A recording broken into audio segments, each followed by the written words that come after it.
Hola, buenas tardes a todos. Bienvenidos esta tarde lluviosa a la Casa Encendida aquí en Madrid, que nos acoge siempre con tanto entusiasmo para hablar de temas siempre interesantes. Hoy estamos en una mesa que va a ser, yo creo, para mí, voy a descubrir a una persona que tengo muchas ganas de escuchar y yo creo que la audiencia también va a descubrir cosas nuevas sobre los derechos y los movimientos, la importancia de los movimientos para conseguir esos derechos, en este caso en la lucha feminista.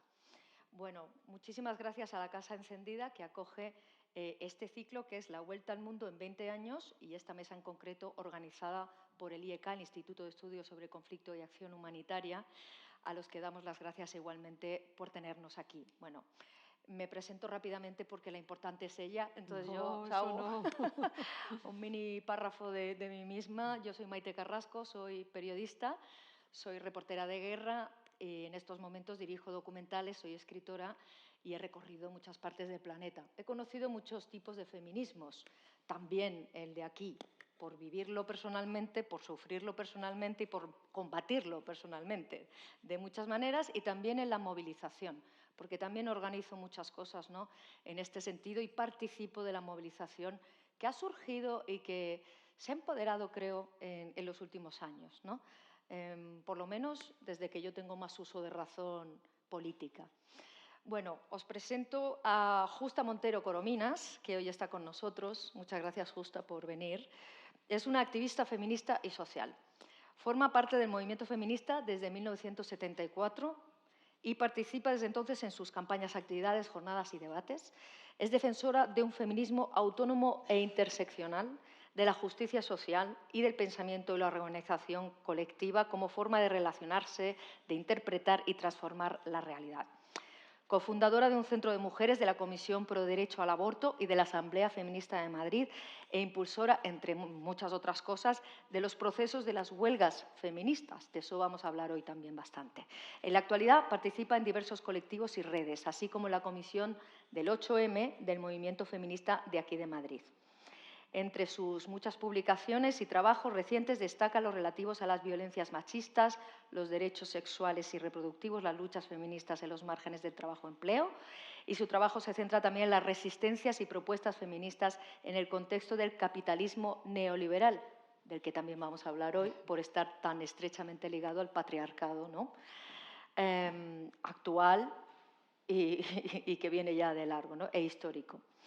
Es codirectora de las Jornadas de Teorías Feministas Contemporáneas de la Universidad Autónoma de Madrid e imparte formación en diversos centros y entidades. Además, colabora, y termino, con diversos periódicos y revistas de actualidad política y de pensamiento crítico. Bueno, Justa, yo creo que estamos en un momento crucial, ¿verdad?, para hablar de todo lo que está pasando con las movilizaciones feministas. Es un momento especial con una creciente y renovada emergencia del feminismo, ¿no? Se ha instalado una nueva época, ¿verdad?, del movimiento feminista y estamos viviéndola en estos momentos. Desde el año 2018, ¿verdad?, que ha sido un momento que ha significado un antes y un después, sobre todo en el momento de las huelgas de mujeres, lesbianas, trans, travestis, y que han marcado, como digo, ese turning point, como dirían en inglés, en el mundo de la movilización de los derechos. Hay tres cosas de las que hablan las académicas que vamos a desarrollar a lo largo de toda la charla, ¿no?, que se están sucediendo y que son nuevas. La multiplicidad de luchas, que son varias, la escala geográfica, es decir, se ha internacionalizado, y la gramática común, ¿no? Todo ese lenguaje, todos esos lemas, todas esas contraseñas que compartimos las mujeres y los hombres a través de la geografía ahora de forma globalizada para esos movimientos, ¿no?, para protestar. Sobre todo vamos a hablar también de transnacionalismo y esa dimensión que tiene, ¿no?, de reivindicar, por un lado, que ya venía haciéndose, pero ahora de revolucionar. Hemos entrado en el mundo del cambio, de la revolución. Y hay una cosa que está pasando y es que ya esto ya no es aplazable, lo queremos ahora, ¿no? No sé si eso sucedía antes o no, a lo mejor las feministas del siglo XIX también pensaban que era ahora o nunca, ¿no?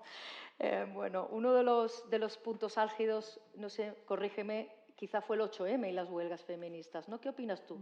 ¿Cuándo empezó este antes y después? Bueno, buenas tardes a todas y a todos.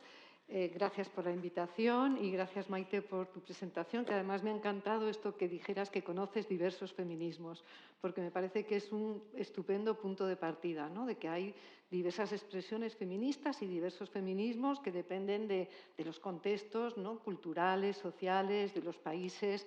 Entonces, bueno, pues ahí me sitúo yo también, ¿no? Entender el feminismo en toda su pluralidad.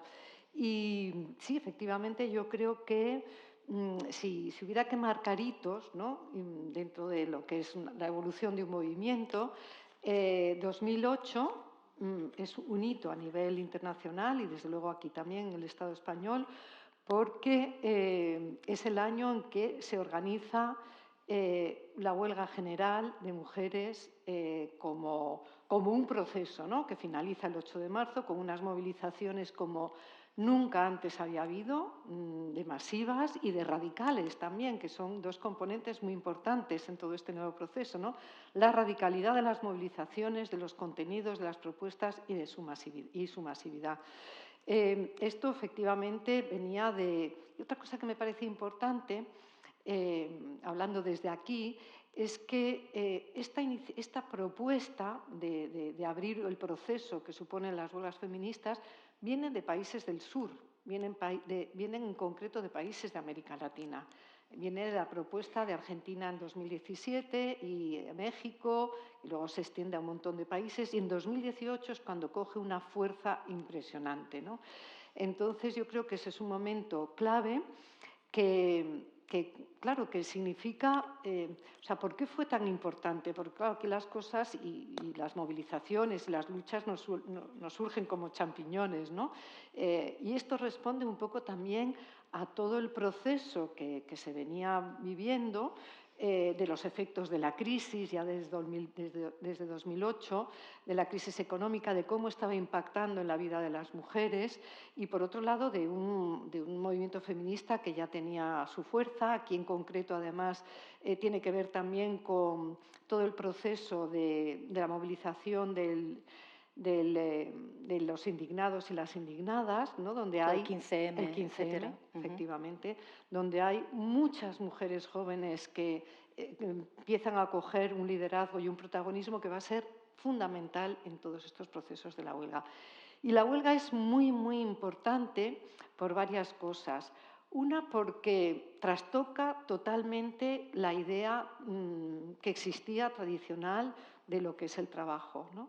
Porque la huelga lo que pone en entredicho es que cuando se habla de huelga no es la huelga de las personas que tienen empleo, sino es la huelga de los trabajos que se realizan. Y entonces pone sobre el tapete lo que la economía feminista venía señalando. La economía feminista venía planteando que no se puede hablar de la producción y los empleos, ¿no? En el ámbito de la producción y los empleos que hoy llamamos de cuidados o de trabajo doméstico que se realizan en el campo de la reproducción como procesos aislados, ¿no? Sino que esos son procesos que forman parte, son, digamos, del mismo proceso económico y que, por lo tanto, tan trabajo es uno los que se desarrollan en el ámbito de la reproducción como los que se desarrollan en el ámbito de la reproducción social. Con lo cual, una huelga feminista que afecta al conjunto de los trabajos que realizan las mujeres, afecta a los trabajos también que realizan las mujeres en el ámbito doméstico. Entonces, significa poner sobre el tapete y poner en la agenda todo lo que lo que significan esos trabajos. Y también, una cosa que es muy importante es que permite hacer un mapa de todos los trabajos que realizan las mujeres, de por qué hay mujeres que no podían sumarse a la huelga, porque sus condiciones de trabajo y sus derechos no les permitía hacer un día de huelga. Entonces pone también sobre la mesa la precariedad de las condiciones de trabajo de muchas mujeres. Sí, fíjate que eso fue una toma de conciencia para mí también. Recuerdo el primer 8M de la huelga. Estaba en Barcelona y yo soy autónoma. Claro, decía, yo no me puedo parar y si me paro, ¿qué lo va a notar, no? Pero sí que hubo una toma de conciencia de irme a la manifestación y ver que había otras como yo que habían dejado de trabajar. Y dije, bueno, puede que tenga un impacto, ¿no? Recuerdo que ese era el año, ya en 2018, ¿no? Pero yo en el año 2012, que cubrí todas las revoluciones árabes, sí recuerdo que cuando estalló la revolución en Egipto, era en 2011, ya hubo un momento de huelgas, ¿no?, en el mundo árabe que empezó pues, a raíz también de las protestas, de la indignación del mundo árabe, ¿no?, en el que era su 15M, por así decirlo, pero de una manera reivindicativa mucho más fuerte y más radical, ¿no?, y con unas injusticias bastante más graves de las que sufríamos aquí en aquel entonces. Y las mujeres protagonizaron huelgas muy importantes en aquel entonces en Egipto, ¿no?, que es un país que he leído, por cierto, que tiene ya tradición. La primera huelga del mundo se hizo en los tiempos de Ramsés III. Es decir, que donde se trabajaba y se explotaba mucho a la gente, ¿no?, a la hora de hacer las pirámides. Pero bueno, quitando esto, sí que tomé conciencia, porque lo había vivido con las mujeres, las revoluciones árabes. Después podemos hablar de esto, qué impacto ha tenido, que ha sido ninguno. Pero os voy a contar una anécdota. Volviendo de la manifestación del 8M, cogí un taxi para volver a casa y entonces el señor empezó a protestar y me dijo: hay que ver, todas estas mujeres aquí, si ya lo habéis conseguido todo, ¿qué hacéis aquí, por favor? Volver a casa, porque mi mujer, por ejemplo, hoy no ha hecho de comer y vosotras estáis ya igual y tal. Bueno, todo el rato, me comí 10 minutos del señor protestando. Entonces, cuando llegamos, le dije: ¿cuánto es? Y me dijo: 7 euros. Y le dije: pues le voy a pagar a usted 5. Y me dijo: ¿cómo que me vas a pagar 5? Digo: bueno, es que yo tengo una brecha salarial del 17%. Entonces le voy a restar la brecha salarial que yo tengo, ¿no? ¿Cómo? Enfureció. Pero dije: mira, es mi oportunidad de hacerles ver a este señor mi injusticia. Vamos a empezar a hacerlo, ¿no?, a entrar en la acción, entrar en la movilización, ¿no? ¿Cuál es el mecanismo que llevó a la gente, crees tú? ¿Crees que había pasado ya antes en la historia o qué pasó exactamente? ¿Qué es el mecanismo que ha llevado a los feminismos o al feminismo español 8M en ese momento concreto? Era el momento de los indignados, pero ¿hubo algún otro? Sí, yo creo que, bueno, si pensamos a nivel internacional, pues tendríamos que ver los procesos en cada país, que son distintos, ¿no? Por ejemplo, el detonante en Argentina. Digo Argentina porque fue clave en la configuración y en la propuesta de huelga feminista, que hay que tener en cuenta que imagínate el impacto que tuvo la propuesta de huelga feminista, por ejemplo, en los sindicatos, ¿no?, que al principio eran, claro, porque hubo que hacer huelga en el ámbito laboral. Entonces eso trastocaba todo, los sindicatos, bueno, absolutamente todo. Entonces, en Argentina, por ejemplo, y ahora me centro aquí, el detonante fue el asesinato de una mujer. O sea, fue fundamentalmente todo lo que era la sucesión de feminicidios, de violencias contra las mujeres. Por eso, digamos, uno de los lemas fundamentales con los que saltó todo fue ni una menos, ¿no?, que luego es un lema que también se ha extendido por todos lados. Aquí pero bueno, habría que analizar como los procesos en cada país. Por ejemplo, en Polonia, que fue también uno de los países donde saltó la propuesta desde el principio, desde 2017, tuvo que ver con todos los procesos de criminalización con respecto al aborto que el nuevo gobierno estaba planteando con unas políticas brutales contra las mujeres. Aquí, que es donde conozco más el proceso, tiene que ver con muchas cosas. Tiene que ver también con todo el recorrido. Digamos, tiene que ver un poco con el hartazgo, ¿no? Tú antes decías, ¿esto fue una cosa contundente? Pues sí, fue una cosa contundente porque fue como un grito colectivo de nos paramos, o sea, nos plantamos, hasta aquí hemos llegado, ¿no? Era el hartazgo de muchas mujeres, digamos, por la falta de reparto en el trabajo de cuidados con sus parejas, pero era también la suma de todo lo que había ido generando los colectivos feministas, por ejemplo, en relación a la violencia.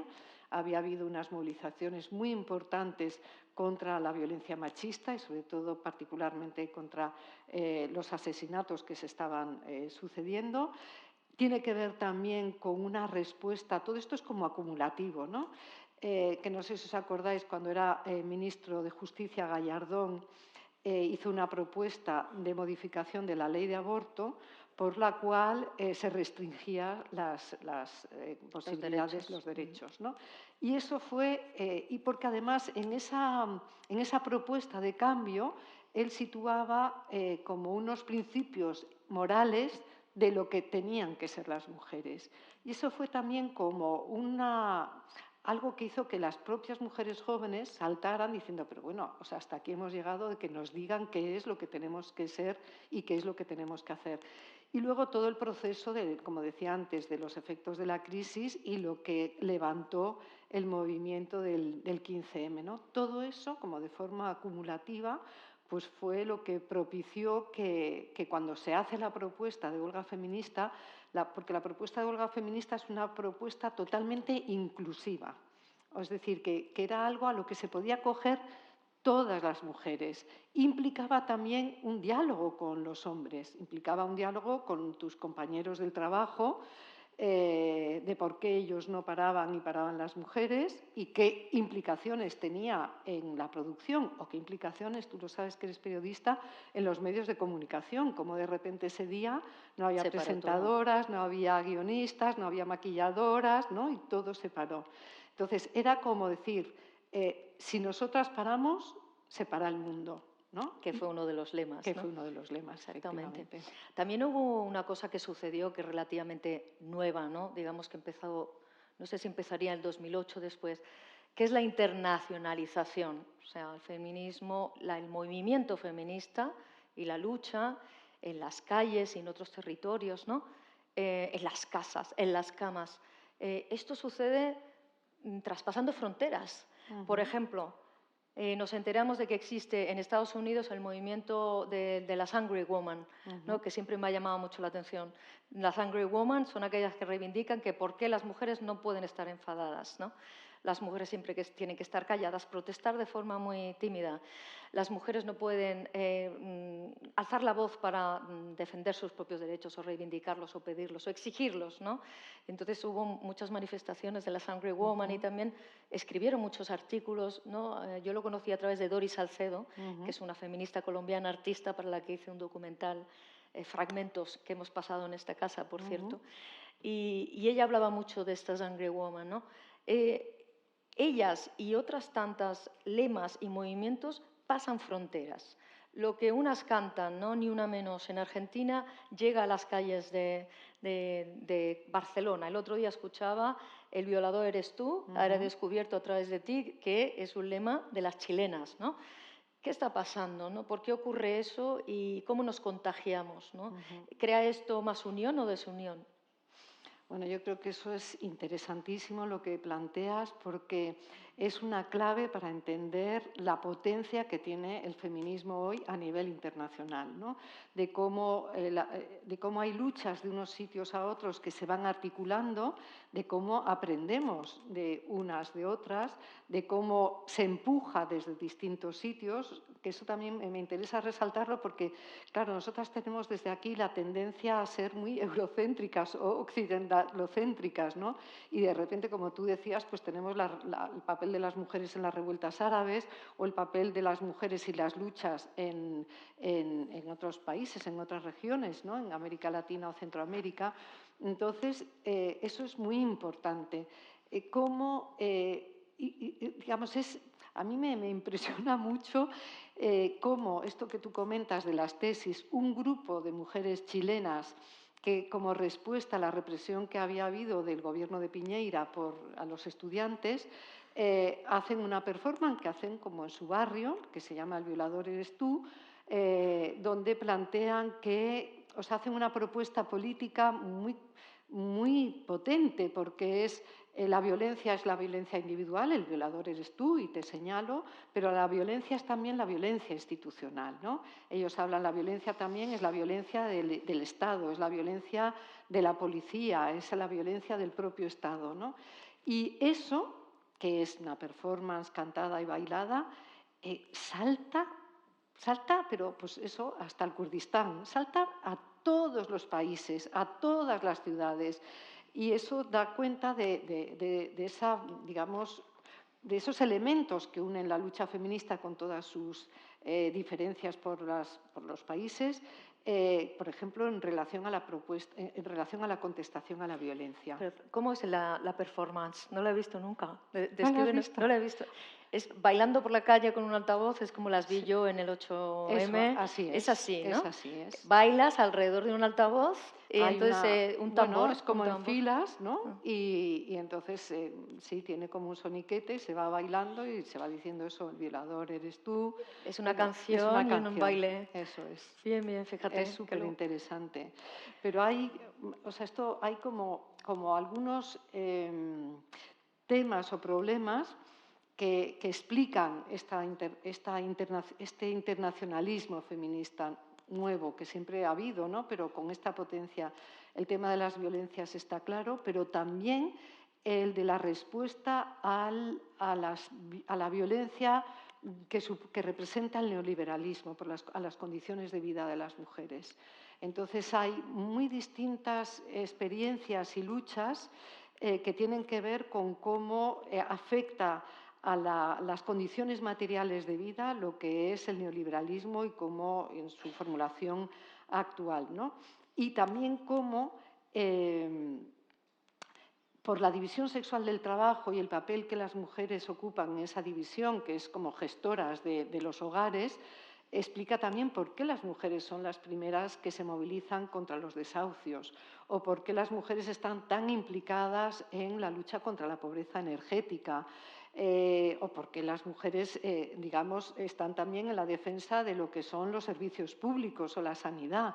Entonces, eso que aquí se concreta de esta forma, en otros países de otra, esa idea de que el neoliberalismo, o sea, que las luchas feministas necesariamente apuntan a una visión enfrentada al neoliberalismo, digamos, es como también un elemento muy capilar en lo que es este internacionalismo Común. feminista. Vamos a hablar enseguida de eso, hablando un poco de los territorios y del tipo de mujeres que se movilizan, pero antes un apunte, ¿no? Después de hablar de El violador eres tú, también me llama la atención los movimientos que han surgido, que son también performance, como por ejemplo las mujeres iraníes, ¿no? Lograron una campaña en redes que era hacer que las mujeres famosas se cortaran el pelo. O sea, organizaron desde Internet y desde allí, ¿no? Y desde el extranjero, porque las iraníes, el movimiento iraní, desde fuera la diáspora es muy fuerte, ¿no? Creando este tipo de campañas porque están en países estratégicamente organizados como Francia e Inglaterra, donde conocen muy bien estas herramientas, son Estados Unidos. Y me llamó mucho la atención, ¿no? esa campaña por nueva, por impactante, por transnacional, porque atravesaba todos los territorios, porque logró un impacto brutal en número de audiencia y en originalidad, ¿verdad? Más allá de la muerte de Amina, ¿no? Más allá de la muerte de aquella chica que apalearon los guardianes de la revolución, me llamó mucho la atención ese movimiento concreto, esas pequeñas campañas. También hubo una campaña que era Cuéntalo, que era más en Latinoamérica, que era como un poco el Me Too de Estados Unidos, ¿no? Esas campañas online que tienen un efecto, que tienen un tiempo y determinado, y buscan un impacto y lo logran, ¿no? Son otro tipo de movilizaciones, ¿no? Sí, claro, y además lo del Cuéntalo fue también mucha iniciativa aquí en el Estado español de Cristina Fallarás, que lo creó, y fue impresionante cómo al calor también fue justo como en la época en la que aquí había la lucha contra la sentencia a la mujer que violó la manada en Pamplona, como esa movilización tan importante y las mujeres se ven respaldadas y entonces lo cuentan, ¿no? O sea, se exponen, porque es una forma de exponerte contando pues, una situación muy dura que se ha vivido, ¿no? Entonces eso genera como pues, un movimiento de respaldo, de apoyo en que nos sentimos todas fuertes y vamos dando pasos en el plano personal y también en el plano colectivo, ¿no? Yo creo que eso es muy importante y es una característica. O sea, el movimiento feminista siempre se ha caracterizado por ser un movimiento muy imaginativo y muy creativo. No digo que sea el único, pero desde luego que es muy creativo, ¿no? Y a las pruebas me remito. Y luego, bueno, la posibilidad de la utilización, como se hace, ¿no? de las redes y pues eso permite, claro, una exposición muchísimo mayor, pero de los iraníes también fue muy impactante y muy emocionante, ¿no? por lo que significaba contra lo que estaban protestando, ¿no? Que es una brutalidad. esas acciones de influencia, ¿verdad? Estaba pensando ahora en las afganas que no pueden tener este tipo de acciones, ¿no? Sí que tiene mucha gente que les ayuda, pero no han logrado tener algo como las iraníes tan impactante. Sí se las ve en la calle manifestándose, pero claro, se juegan la vida ya con esa imagen solo, ¿no? Que llegue hasta aquí ya es un hito, ¿no? Para ellas, ya es un esfuerzo enorme. Me gustaría hablar del tipo de mujeres del que estamos hablando, ¿no? ¿Quién se moviliza más? ¿Y en qué territorio, sobre todo, ¿no? Los territorios, sobre todo, son del sur, lo habíamos comentado. Está impulsado por el sur, Latinoamérica.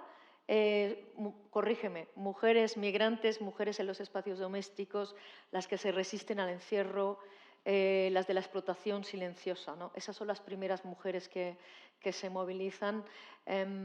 Pues eso, territorios domésticos, indígenas, campesinos, comunitarios, trabajo precario, popular, callejero. Descríbenos quiénes son las mujeres que están más ahí. Yo creo que una de las cosas importantes de este periodo, de este momento que se vive, es la movilización la existencia de lo que llamamos feminismo popular, ¿no? Que es el feminismo protagonizado, que articulan mujeres pues de los barrios, las empresas, mujeres trabajadoras del hogar, es decir, mujeres que viven en una situación, desde luego, no de privilegio, al contrario, ¿no? Que sufren particularmente las desigualdades, entendiendo las desigualdades como lo enfoca el feminismo en el que yo me identifico, ¿no? Ese feminismo interseccional que habla de las realidades de las mujeres, de su vida y de sus subjetividades atravesadas por distintas jerarquías sociales, ¿no? Y cómo hay mujeres que efectivamente están mediatizadas por su condición de mujeres, pero a la vez por pertenecer a una clase determinada o pertenecer a una condición, una raza determinada o a una identidad sexual determinada. Entonces, cómo todo eso genera unas articulaciones de lucha mucho más complejas, ¿no? Que no es pensar en la idea de la mujer pues, de clase media o estudiante, blanca, heterosexual. No, no, no, no.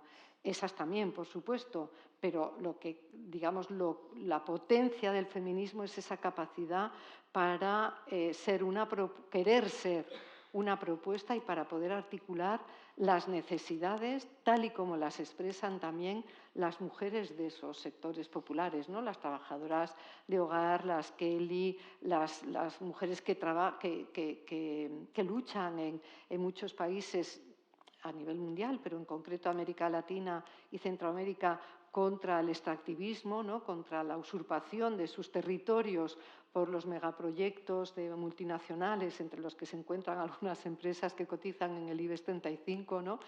Que las arrebatan sus tierras, sus recursos naturales, por proyectos que tienen que ver con petroleras o distintos proyectos económicos que tienen implicaciones muy importantes en su vida y que están protagonizando también muchísimo las mujeres. De hecho, todo el mundo conocemos, ¿no? El caso de Berta Cáceres, de Honduras, una defensora del territorio y de los derechos humanos que murió asesinada en Honduras precisamente por la defensa de su territorio, ¿no? Y hay muchas defensoras medioambientales que son defensoras también de derechos humanos que han muerto asesinadas por defender el territorio frente a estas ideas y propuestas y apuestas neoliberales que las arrebatan el territorio, los recursos y por lo que sufren también un nivel de violencia específica muy, muy importante. Ya digamos que los dos principales enemigos, ¿no? Contra los que luchan estas movilizaciones feministas es uno, la colonización, la neocolonización y el neoliberalismo patriarcal, ¿no? Que permanece y que y que tiene un revival, ¿no? Después del 2008 y que ha precarizado a la mujer a lo largo y ancho del planeta, ¿no?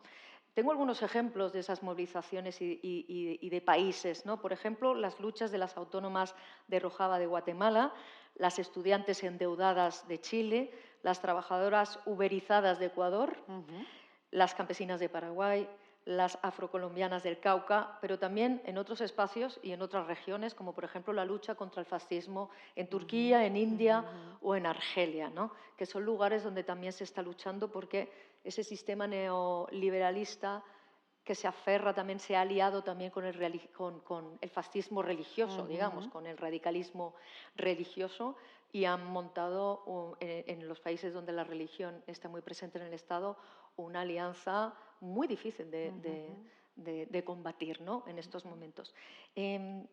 ¿Esos territorios se han expandido? ¿Qué otros territorios ves tú a dónde puede llegar y qué tienen en común esos sitios, ¿no? ¿Son el sur y no son el sur?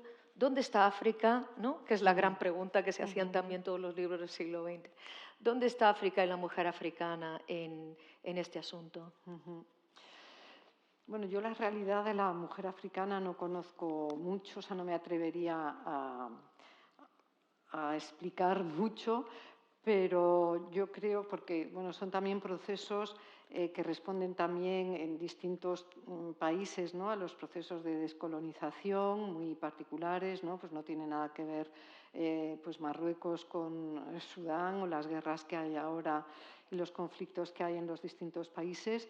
Yo creo que hay cosas en general bastante comunes. Por ejemplo, cuando se habla de cómo hay una expropiación de los territorios en algunos países y cómo se convierten algunas zonas de algunos países en zonas de sacrificio, pues yo pienso que también tenemos aquí cerca algunos ejemplos. Yo creo que, por ejemplo, partes de Huelva con todo lo que es la agroindustria y las condiciones, la agroindustria que supone expoliar recursos como el agua, pero también supone expoliar y explotar a las mujeres en su condición de mujeres, en su condición de migrantes, como son las mujeres marroquíes que van a las campañas de la fresa, pues tiene que ver, ¿no? Porque al final son esos mismos mecanismos que, digamos, que se ve cómo se conjuga el patriarcado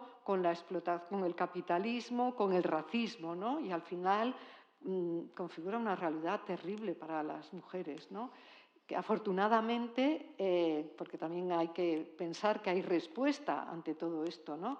Afortunadamente, por ejemplo, en este caso de lo de Huelva, hay una asociación, la Asociación de las Mujeres Jornaleras de la Fresa de Huelva, que están organizadas, que reivindican, que denuncian, etcétera, igual que en muchos otros países, pues en muchos países donde hay estas luchas, bueno, esta violencia tan brutal, extractivista, hay también la organización de las comunidades y las mujeres como muy activas en hacer propuestas de paz, ¿no? En propuestas para evitar ese conflicto y llegar a una situación en la que no tengan que renunciar a su tierra y a sus recursos, porque muchas veces esto que sucede acaba acaba convirtiendo a las mujeres en mujeres muy empobrecidas o personas que tienen que emigrar por estos motivos a otros países, como aquí, por ejemplo, en el Estado español, y someterse a situaciones de muchísima discriminación, al racismo social y al racismo institucional que existe en este país, por más que ahora haya quien diga que no existe, que existe, ellas lo viven, y a todo un entramado institucional y legal, como la ley de extranjería, que no permite, por ejemplo, pues que las mujeres trabajadoras de hogar que no tienen la situación administrativa regularizada, pues no tengan unas condiciones de trabajo dignas, o mujeres que trabajan en otros ámbitos, ¿no? Entonces, está todo relacionado, ¿no? Por ejemplo, otro ejemplo de ver cómo está relacionado es lo que se ha llamado las cadenas globales de los cuidados, ¿no? Cómo aquí trabajan en las casas para cuidar a personas dependientes o para hacer los trabajos de las tareas domésticas de una casa contratada, mujeres que han migrado de sus países porque no tenían posibilidad económica y sus hijos ellas vienen aquí a cuidar a otros hijos cuando sus hijos quedan en dejan en las casa. casas y los tienen que cuidar otras mujeres, sus madres, Las abuelas. las abuelas, ¿no? Entonces, cómo eso está relacionado y cómo los flujos de migración tienen que ver también con esa desigualdad y esas injusticias. Me gustaría profundizar un poquito en el tema de las recolectoras de la fresa, ¿no? Ajá. Que son marroquíes, para que la gente entienda un poquito cuál es la situación. Es una situación paradójica, porque estamos viendo un abuso y una explotación de las mujeres en territorio occidental, pactado y sellado por el gobierno, no solo español, sino también europeo, es decir, con el visto bueno, ¿no? ¿Qué es lo que está pasando en estos momentos en Huelva? En Huelva hay una situación donde existe la violencia capitalista, el patriarcado, el racismo y la sobreexplotación de la tierra y los recursos naturales. Esto es, se tratan de mujeres marroquíes, que normalmente son pobres, por eso son temporeras, que vienen directamente de Marruecos solo para la recogida de la fresa y se vuelven. Es decir, las tienen temporalmente aquí, las traen temporalmente solo para la recogida de la fresa. Pero lo que más me ha llamado la atención leyendo sobre este asunto es que los empresarios las van a elegir a Marruecos y que hay unas ruedas de exposición de mujeres en las plazas públicas donde ellos eligen a las mujeres que se pueden traer, ¿no? Y luego no solo eso, sino que cuando regresan y ellas denuncian abusos sexuales porque las condiciones en las que los tienen son las siguientes. Muchas han denunciado que les quitan el pasaporte, muchas han denunciado que no saben dónde están porque no las dejan salir de las viviendas, ¿no? No las dejan moverse libremente. Además, sufren lo que es la selección también y el racismo por parte de las mujeres. Porque, ¿por qué van ellas? Uno, porque son musulmanas. Dos, porque están casadas y tienen hijos. No son trabajadoras del este, altas, rubias y guapísimas. Son mujeres que no van a llamar la atención del patriarcado. Esto es terrible. Entonces, ya tienen el beneplácito, ¿no?, de ser las mujeres admitidas también por toda la sociedad en su conjunto para que no haya conflicto. También son mujeres que son menos conflictivas. Se elige a mujeres y no a hombres, fijaros. Porque tienen las manos más delicadas para coger las fresas y porque son menos conflictivas en los sindicatos también, es decir, son más mansas, ¿no? Pero además sufren todo ese racismo y además la falta de solidaridad de sus hermanas españolas, porque las españolas se pueden movilizar y pueden salir a la calle se sienten más empáticas con una víctima de la manada, pero no son capaces de movilizarse del mismo modo por unas mujeres que no pertenecen a este país, que son de fuera y con las que no tienen, digamos, nada con lo que sentirse identificadas. Sin embargo, es explotación bajo sus narices, ¿no? Esto también es una paradoja muy grande, ¿no?, de cómo permitimos que esto pase aquí y también con las trabajadoras que vienen de Latinoamérica, que habitan en nuestros hogares, que cuidan a nuestros hijos, que limpian nuestras casas, ¿no?, y que sufren esa explotación del mismo modo, ¿no? Es muy paradójico. Sí, yo creo que afortunadamente hay organización y movilización también de esas mujeres. Recientemente ha habido aquí una campaña por la regularización, ¿no?, exigiendo la regularización urgente de las personas migrantes y de las mujeres migrantes, por lo tanto, también. Y lo que hay también, efectivamente, es una demanda de que esto tiene que formar parte de las agendas políticas. No es que haya que incorporar, es que no es posible pensar que se está haciendo una propuesta desde el feminismo, en este caso, de derechos para todas, donde esto no entre. Y cuando digo esto me refería, y quiero remarcarlo, a cosas tan concretas como una modificación o el cambio de la ley de extranjería. Porque tal y como está hoy la ley de extranjería, estas mujeres tienen limitados todos sus derechos. Entonces, no es posible que se haga la vista gorda ante normativas que suponen merma de derechos y garantía de derechos, ¿no? Entonces, eso es algo también que está íntimamente vinculado a una propuesta del feminismo de garantía de derechos para todas, porque es que esto impide, por ejemplo, que puedan denunciar en el caso de violencia sexual, pueden denunciar, pero si no se comprueba que ha habido realmente agresión, se les puede promulgar una orden de expulsión del país, ¿no? O en el caso de las empleadas de hogar, que no tienen la situación regularizada administrativamente, no tienen posibilidad de acogerse a contratos y, por lo tanto, bueno, pues son condiciones de trabajo, digamos, sin ninguna garantía. Entonces, esto tiene que ver con lo que yo antes decía de las condiciones materiales de vida de las mujeres, ¿no? Que tiene que ver con esto, igual que tiene que ver con la violencia, igual que tiene que ver con la posibilidad de tener un proyecto de vida, ¿no? Bueno, no hay que irse solo a esos dos sectores. Digamos que aquí también se ve la injusticia entre las mujeres autónomas, las mujeres que dicen que se ha doblado el número de autónomos y tal, que todos son mujeres porque son más emprendedoras. Vamos a decir que es una falsedad como un castillo, ¿no? Es porque las mujeres no consiguen puestos de trabajo más allá de los 50. Yo tengo 48 y ahora me he enterado que soy una mujer en riesgo de exclusión laboral, porque a partir de los 45 ya eres una mujer en riesgo de exclusión laboral, ¿no? Esto es así, después del 2008 hemos visto esto. Las argentinas tienen también la lucha contra el endeudamiento, ¿verdad? Las mujeres estamos más endeudadas, ¿no? Esta también es la lucha ahora, la lucha por conquistar el dinero, ¿no? Y no voy a decir la frase de Shakira. Por la conquista del dinero. ¿Está pasando esto también en las movilizaciones? ¿Es otra de las partes que debemos conquistar o no? Sí, yo creo que hay un análisis muy interesante que plantea que igual que hay que poner la vista y hacer el análisis sobre lo que supone la crisis financiera, pero que hablar de la crisis financiera desde una perspectiva de las mujeres es también aterrizarla en lo concreto, ¿no?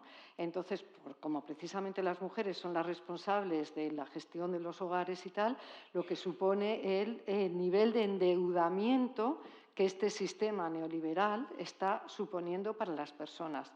En el caso de la vivienda está clarísimo, pero también en el caso de lo que significa la posibilidad de pagar o no estudios para ti o para tus hijas o hijos, ¿no? Entonces, cómo ese proceso de endeudamiento tiene que ver no solamente con el endeudamiento del Estado, sino con el endeudamiento concreto en los hogares y concretamente también de las mujeres. Y cómo efectivamente esto lleva a un cuestionamiento de por qué la brecha salarial, como tú decías, de por qué la discriminación en el ámbito laboral, pero también el por qué el acceso solamente por qué hay trabajos que están considerados como de menor valor. A mí hay un ejemplo que me parece interesantísimo, que es el de las trabajadoras de hogar. En concreto, bueno, hay muchos grupos, pero un grupo se llama Territorio Doméstico, que ellas plantean, son trabajadoras de hogar, y ellas plantean que su reivindicación es triple. Lo primero es el reconocimiento de la dignidad de su trabajo, porque ellas dicen, si el trabajo de cuidados es fundamental, ¿no? El trabajo doméstico tiene que estar dignificado. El segundo, las condiciones laborales, ¿no? Las condiciones laborales, que ahora ya ha habido un reconocimiento por parte del Estado español de lo que es el convenio 189 de la OIT, que les regula ciertos derechos, pero bueno, queda mucho por conseguir. Y en tercer lugar, ellas dicen, es que esto es una parte, pero ellas lo que plantean es que esto es una propuesta de cambio para que se considere el trabajo de cuidados como un trabajo esencial y que, por lo tanto, tenga otro espacio y otro papel en lo que es las prioridades económicas, ¿no?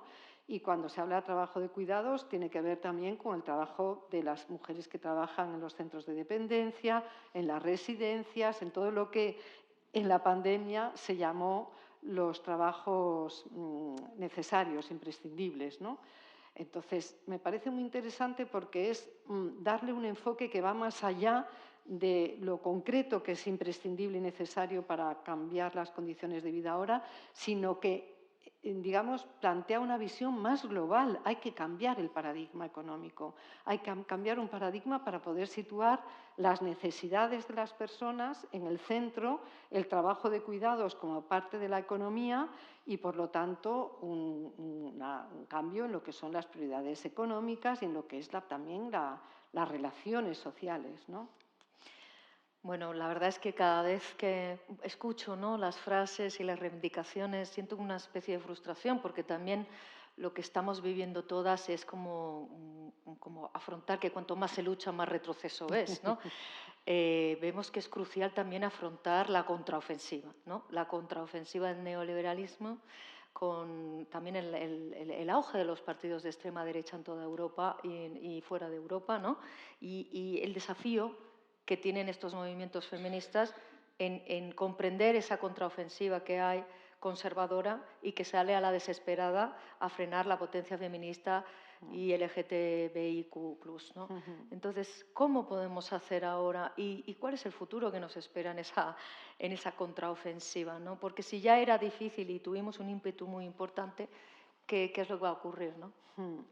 Claro, es que es muy preocupante el que, o sea, por un lado hay un movimiento muy fuerte, ¿no?, como nunca lo ha habido, y por otro lado hay una reacción patriarcal, ¿no?, como tú señalabas, una reacción patriarcal articulada, que tiene una expresión política, porque la reacción patriarcal ha existido, pero es que ahora tiene una expresión política, como tú señalabas, en todos estos partidos de extrema derecha o derecha, que directamente hacen, porque tienen una doble propuesta, porque esta reacción patriarcal se une a la pugna por la salida a la crisis neoliberal, con lo cual se une la parte económica con la parte, digamos, que se llama la guerra cultural, ¿no? Aunque, bueno, a mí ahora que estamos en guerra no me gusta utilizarlo así, pero bueno, por entendernos, esa guerra cultural. Entonces, efectivamente, es una reacción por el empuje y el avance que ha habido, pero es una reacción muy peligrosa porque intenta anular completamente cuestiones como de principio, es decir, negar la violencia que existe, la violencia doméstica, introducir doméstica o la violencia sexual contra las mujeres, introducir el miedo al otro o a las otras, ¿no? O sea, el miedo a todo lo que es distinto, el miedo a las personas trans o el miedo a las personas migrantes, ¿no?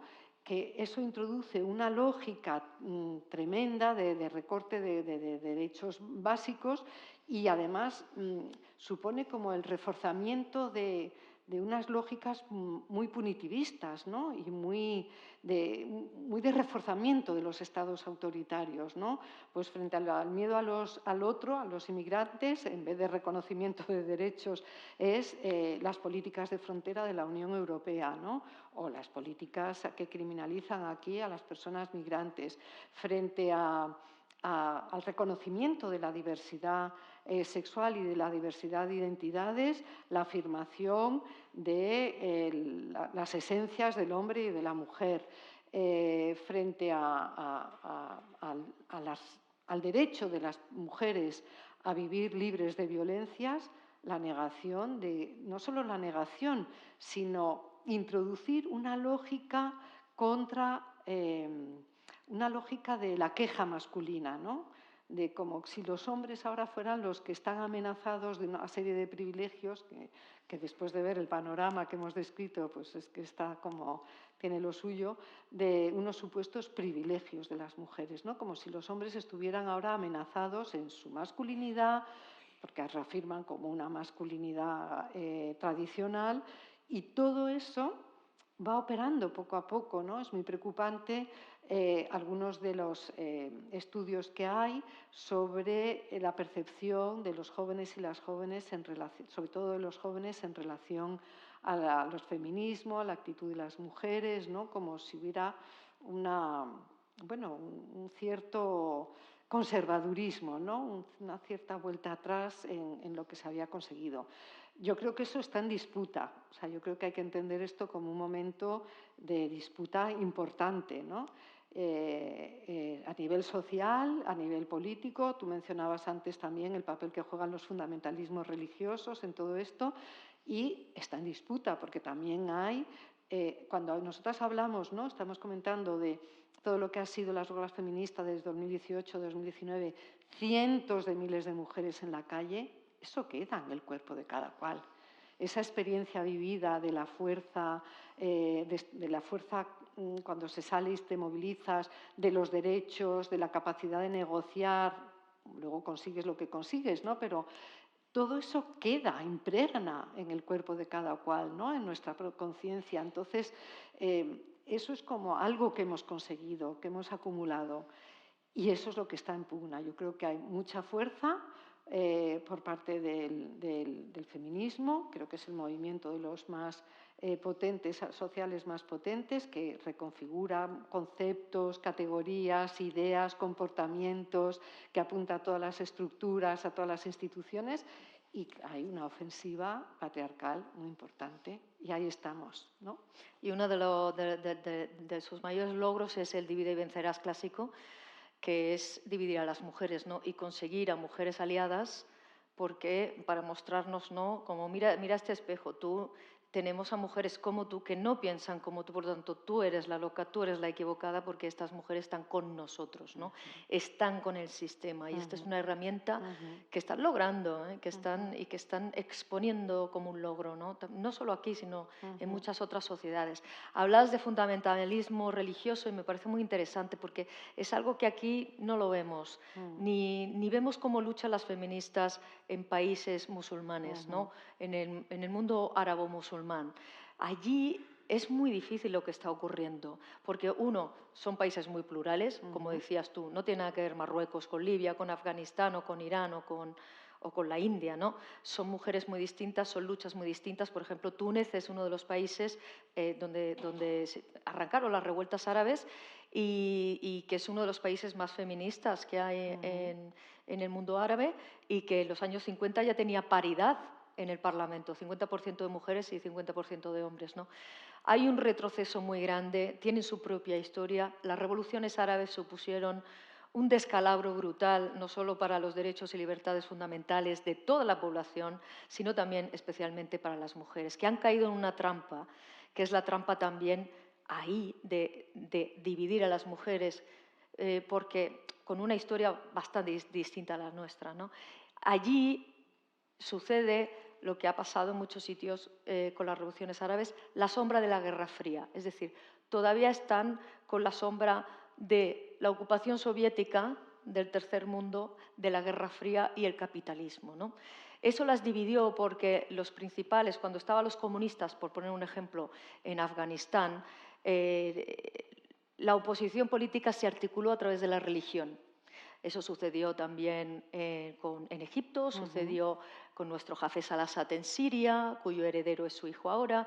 Y entonces recuerdo que en Siria, en los años 70, había unas milicias de mujeres que se dedicaban en motocicleta a arrancar los velos de las mujeres porque decían que ella estaba bien, que aquello era machismo puro y que se quitaran el velo, ¿no? Aquello creó una resistencia en las mujeres, que es lo que yo he vivido en Siria y he vivido en muchos sitios, que es decir, dejadme mis señas de identidad. Y entonces el engaño es el siguiente: yo soy musulmana, yo sigo el Corán, sigo las normas que me están diciendo los fanáticos radicales porque es mi identidad y es mi libertad.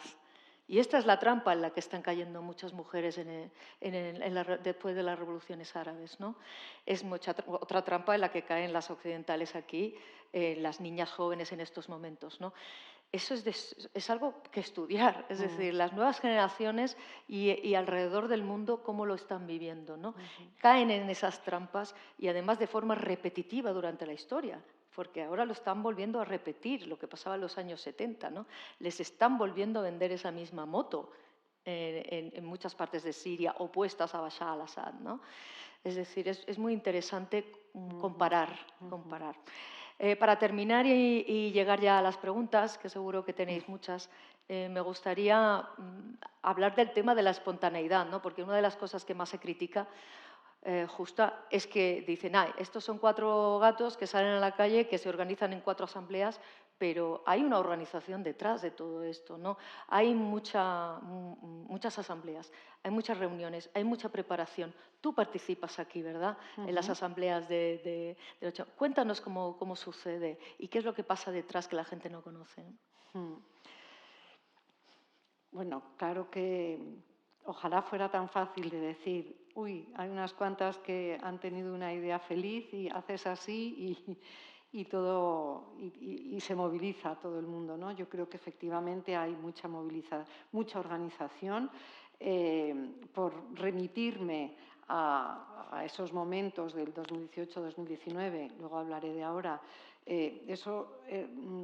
se pudo, o sea, eso generó, fue como un contagio, ¿no? O sea, lo que fue generando es la creación de colectivos por todos los espacios, ¿no? En todos los barrios, en los pueblos, en los institutos, en las universidades, en los centros de trabajo. O sea, fue como una red de autoorganización inconexa a veces, ¿no? O sea, no necesariamente súper coordinada, pero con ese objetivo de lo que permitía el marco de la huelga feminista, ¿no? Que era hablar del feminismo en todos los espacios, hasta en las comunidades de vecinos, ¿no? Si era necesario. Entonces, y eso sigue existiendo, ¿no? El movimiento social requiere de organización, de todo tipo de organización, ¿no? Porque es de las organizaciones que se reúnen presencialmente, pero es también del papel que cubren las redes sociales, ¿no? El feminismo también que se practica desde las redes sociales y todo eso es lo que fue generando y lo que sigue generando el que haya un nivel de movilización muy importante y sobre todo un nivel de penetración social del feminismo, porque que esa es la otra parte, ¿no? De lo que yo creo que es un logro, de cómo el feminismo ha sido una cosa capilar en la sociedad a partir de esos años, ¿no? Y eso sigue ahí.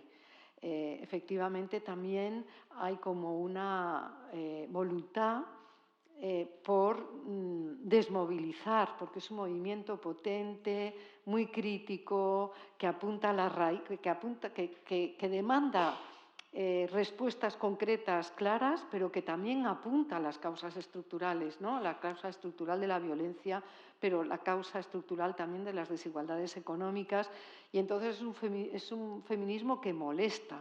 Entonces hay, como tú antes señalabas, ¿no? De alguna forma, también una voluntad por desacreditarlo, por criminalizarlo. Y quiero recordar aquí cuando en 2020 estábamos ya en pandemia en el 8M al inicio, bueno, es que tuvimos que soportar hasta que se dijera que la manifestación del 8M había sido la causante de la propagación del COVID en las ciudades, ¿no? Entonces hay una voluntad de deslegitimar, de criminalizar, de debilitar a un movimiento como el que hoy está presente aquí, en el Estado español, pero también en muchos otros países, ¿no? Por eso, porque molesta. Molesta de que tienen tanto miedo, ¿no? A perder mano de obra barata, fundamentalmente que no cobra. Bueno, pues para concluir, una última reflexión sobre a largo plazo. ¿Se podrá mantener estas movilizaciones para cambiar políticamente las cosas? ¿Crees que tiene un largo recorrido las movilizaciones feministas que han arrancado y que siguen teniendo fuerza y van cayendo poco a poco, subiendo, bajando? ¿Qué futuro le ves?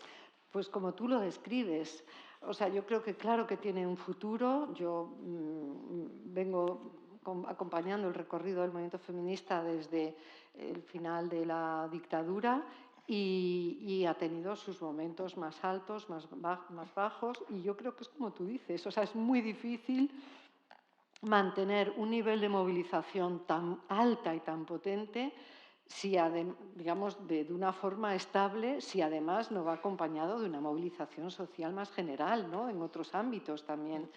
Y luego que también un movimiento social tiene sus propios procesos, ¿no? Que tiene sus propios procesos de movilización muy fuerte y también luego necesita un momento como de seguir articulando, trabajando la contestación, la revuelta feminista, pero también de un poco de reflexión, ¿no? De ver un poco los cambios y cómo la propuesta y la denuncia, en qué términos, en qué lenguaje se ajusta a todos esos cambios que la propia sociedad va percibiendo, ¿no? Y cómo, claro, la reacción modifica también ciertas situaciones. Entonces, cómo transitar todos esos momentos, ¿no? Entonces yo creo que este movimiento tuyo es como yo lo veo, ¿no? Es ascendente, pero tiene sus momentos y no podemos pensar porque no mantener las movilizaciones de 2018-2019 signifique que es que hay un agotamiento de lo que es el feminismo, que sigue siendo, desde mi punto de vista, un referente para mejorar la vida que ojalá de todas las mujeres y también de todos los hombres. Y ojalá que siga y que no pasen cosas, ¿no?, en el futuro como en países en conflicto, donde el feminismo siempre se relega, ¿no?, a lo último, cuando hay otras prioridades, que es una gran excusa, ¿no? Y que a lo largo de la historia ha sido una excusa muy buena, porque siempre ha sido un momento para volver atrás, ¿no? Esperemos que ese paso atrás no se dé ahora. No, nada, Bueno. ahí nos tendrán firmes. Muchísimas gracias a todos por venir. Ha sido un placer estar esta tarde, escuchar a Justa. Y a ti. Gracias por vuestras aportaciones y por estar con nosotros debatiendo este tema. Muchísimas gracias a la Casa Encendida y al IEK y hasta la próxima. Gracias a ti.